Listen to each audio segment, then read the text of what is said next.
We wanted to create something that stood out from the crowd a little bit. This is the reveal of the big mystery that Halo and Halo 2 have been driving toward. Where are we? Who is this? What's happening? The Covenant have uncovered something that is immense. It's this gigantic Forerunner structure that just looks huge. Now that he's looking out over this massive thing, the player's gonna say, what is that?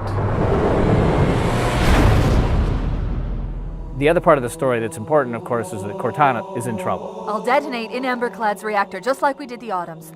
No, I don't want to chance a remote detonation. I need to stay here. Cortana has been left away from the Chief. She's in the clutches of the Gravemind. I will ask, and you will answer. All right. Shoot. We don't know what's happened to her since then. We don't know it's Cortana. It could be any sort of bizarre, almost satanic sort of voice. I am your shield. I am your sword. Something seems wrong. I know you. Your past. Your future. I think the expectation is huge. Everybody I talk to, if you mention Halo, everybody immediate reaction is, how's Halo 3? I think what is going to strike people is the scale. That's real stuff way out there. I mean, we pushed it as far as we possibly could push it. We always wanted to have that epic feel, but due to the limitation of technology, it always fell short.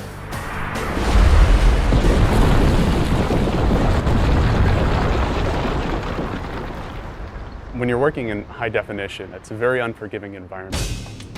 Look at the Master Chief's armor. You see cool things about the Master Chief's armor. You see that he's self-shadowing, you see the textures are very high resolution, there's real-time reflection on his visor. But you look closer, you see he's beat up, he's scratched. He has been through some horrific battle, and we're actually showing that on the Chief this time around. If people show just a pre-rendered movie, then there's always going to be speculation about, well, yeah, sure, your engine's not going to be able to do that. And I think what we're trying to show firmly is that our engine can do the stuff that we say it's going to do, and it's doing it right now. What we're building here is our bar for where we're going to shoot for in real gameplay. It's great. There's 90 guys here. Half of them are artists, half of them are engineers. And it's like oil and water. All the left-brain people and all the right-brain people, and both groups think that they're really the people in charge. Apparently engineering is quite important. Oh, of course, it's a science. I like to draw pretty pictures. So I get to do that, I suppose. It's all about the lighting. It's all about the the additional detail, the bump mapping. I can't remember all their terminologies, and the huda-hada and the triple specular shields and so on and so forth. In Halo 3, you have like entire dynamic range available for you. So things are bright, things are dark. You have the whole contrast there. For example, the sky. It's a new way of doing our sky, like from Halo 2. Every now and then, it'll catch my eye still, and then realizing, wow, I can't believe we're able to pull that off. For the announcement, it's gone really well. It hasn't been as much of a monkey shit fight as it could have been. Poon would be people make decisions that affect us and they don't really worry about it. Like, oh, it's all right, the sound guys will figure it out at the end of the chain. And we do, always, but sometimes it feels a little like you got shat on a few too many times. Everyone else is prolonging my part of the job. I'm actually just making it better. So that's how that works. I think Marty's is pretty diverse in the way that he composes in, the styles that he composes in. The fanfare is actually a new theme. And I don't know if it's ever going to show up ever again. At times he's pulling out, Enya. Oh no, I didn't say that.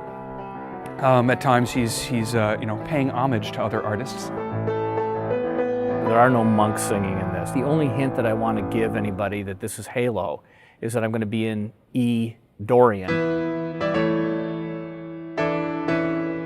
I actually just played an octave on the piano, just straight E's. When I played it back, I realized that it instantly got my attention.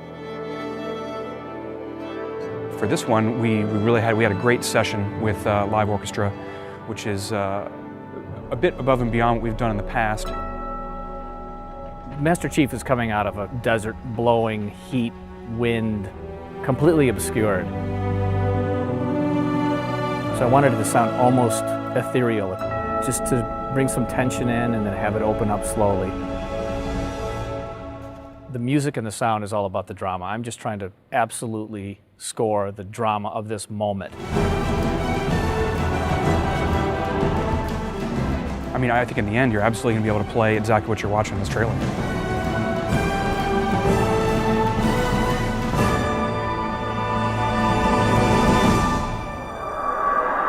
This is Spartan 117. Can anyone hear me? Over.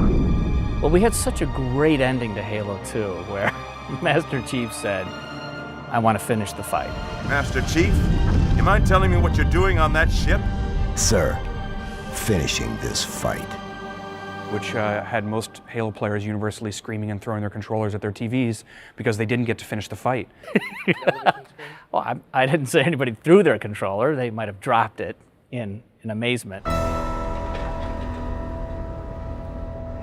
You won't just finish one fight, you'll finish all of the fights that you started in Halo 1. I think we're trying to raise an awful lot of questions about what on earth is going to go on in this game. No pun intended.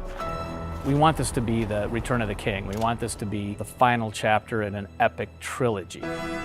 It's coming, and part of it's already here. It's going to be cool. This is the game, this is the engine, this is what Halo 3 is going to look like.